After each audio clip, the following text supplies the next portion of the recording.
और उसके बाद पूछा किसी ने, कहा पूजनीय शिव तत्वनिष्ठा। पूजनीय कहा। सन्यासी ने कहा, यति ने कहा, महाराज आप ये बताइए कि संसार में पूज्य कौन, पूजने योग्य कौन है? तो भगवान आदि शंकराचार्य ने कहा, सभी पूज्य हैं, लेकिन जो शिव तत्वनिष्ठ है वो बहुत पूज्य है। मेरे और आपके लिए माता पूज्य है, पिता पूज्य है, आचार्य पूज्य, क्योंकि हम धर्म की इन सब बातों में इन सबको पूज्य मानते हैं। मातृदेवो भव, पितृदेवो भव, आचार्य देवो भव, अतिथि देवो भव, इन सब का सम्मान करने के कारण बड़ा अच्छा चलता था समाज। इस बार तो जुलाई में मैं संभवतः कनाडा में था और वहां इंडिया अवार्ड नाम का एक अखबार कभी कभी पढ़ने को मिल जाता है। बड़ा दुख हुआ, जुलाई में यहां के कॉलेज खुलते हैं। उसमें यह पढ़ा कि कानपुर विश्वविद्यालय के छात्रों ने निर्णय किया है कि जिस दिन विश्वविद्यालय खुलेगा उस दिन अपने विश्वविद्यालय के उपकुलपति के सामने वे बहुत बड़े काले झंडे लेकर जाएंगे और हो सका और चल सकी उनकी तो वो उनको किसी एक बहुत ही साधारण पशु के ऊपर बिठाकर और उनकी सवारी निकालेंगे। ये भारत का दुखद चित्र। जब पढ़ा तो लोगों ने मेरे पास लाकर वो कटिंग दी। मैं क्या करता, मैं तो अपनी आंखें बंद कर लज्जा से अपना शीश झुकाए बैठा रहा कि जहां हमारे देश को आचार्य देव माने जाते हैं और जिनकी आज्ञा के लिए हम जब देखते हैं उपनिषद काल के कितने कितने अच्छे विद्यार्थी, सत्यकाम जैसा छात्र, गुरु कहते हैं 100 गाय ले जाओ, 200 हो जाए तब आना। ननु नच नहीं करता। 200 हो गई तो बोले 400 हो जाए तब आना, तब ब्रह्म विद्या का उपदेश करूंगा। और इन गायों के दूध को मत पीना और इनके बछड़ों के दूध को पीने का अधिकार वत्स का है, इसलिए तुम मत पीना। बेचारा झाग खाता है, कहीं आग के वृक्ष में से निकलने वाले दूध को पी लेता है, आंखें चली जाती हैं, गिर पड़ता है। आचार्य के वचन पर ऐसा अद्भुत विश्वास, लेकिन प्रतिज्ञा की है, निश्चय किया है, उससे विचलित नहीं होता। आचार्य की करुणा जागती है और वो अनुग्रह से अभिभूत होकर अपने शिष्य सत्यकाम की खोज करने के लिए जंगल में जाते हैं। एक गड्ढे में पड़ा हुआ बालक उसे उठा कर लाते हैं।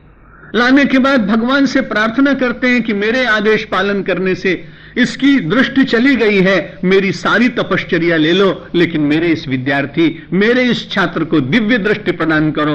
आचार्य का प्रदान, विद्यार्थी की सेवा, ये सारे अद्भुत चित्र इतिहास के विषय न रह जाएं, इसलिए समाज में परिवर्तन लाने के लिए भगवत पाद आदि शंकराचार्य और अन्य सभी आचार्यों के यह श्रेष्ठ विचार निरंतर फैलने चाहिए, प्रसारित होने चाहिए। समाज में परिवर्तन लाने के लिए बार बार इन बातों को कहकर लोगों के हृदय के भीतर सदाचार, सदुपदेश, सन्निष्ठा, सद्विचार जागृत करने का मुझे और आपको सम्मिलित प्रयत्न करना चाहिए। लेकिन सबसे अधिक पूज्य हमारे देश में वो माना गया जो शिव तत्वनिष्ठ है, इसलिए आत्मनिष्ठ व्यक्ति के पास सम्राट भी जाता था। कहीं ऐसा लगा कि कोई परमहंस आया है तो उस परमहंस का दर्शन करने के लिए सम्राट भी जाता था। जब सम्राट जाता था तो प्रजा को लगता था कि हां, मुझे भी जाना चाहिए, क्योंकि मेरा सम्राट मानता है कि आत्मनिष्ठ सबसे अधिक पूज्य होता है। और वह आदर्शों का पालन कराने के लिए स्वयं भी जाता था। और यद्यदा चरति श्रेष्ठ तत्तदेवे परो जनः सयत् प्रमाणम कुरुते लोकस्तदनुवर्तते।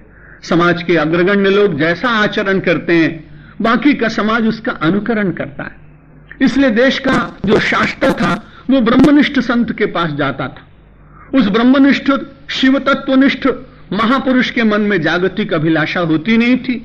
योगक्षेम की चिंता वो परमात्मा के चरणों को समर्पित करता था और उसके सब कार्य अपने आप ही होते चले जाते थे। इसलिए हमारे यहाँ माता पिता गुरु आचार्य राष्ट्र इस सबको पूज्य मानते हुए सबसे अधिक पूज्य हमने माना जो शिव तत्वनिष्ठ है, क्योंकि ब्रह्मनिष्ठ व्यक्ति किसी समाज की शोभा होता। एक जगह नीतिकारों ने कहा कि उस नगर में रहना ही नहीं चाहिए जहां श्रोत्री ब्रह्मनिष्ठ न हो, जहां नदी न हो, जहां वैद्य न हो। उन 5 चीजों का निषेध किया कि ये वो 5 वस्तुएं न मिले तो उस नगर में नहीं रहना चाहिए। अगर वो व्याख्या सत्य होने लगे तो बड़ा मुश्किल होगा, कहां रहेंगे? अब तो सब नगर में ही रहना है और सब चीजें मिल जाएंगी, लेकिन श्रोत्री ब्रह्मनिष्ठ शिव तत्वनिष्ठ महापुरुषों का जो अभाव होता जा रहा है, वैसे चिंता की बात नहीं।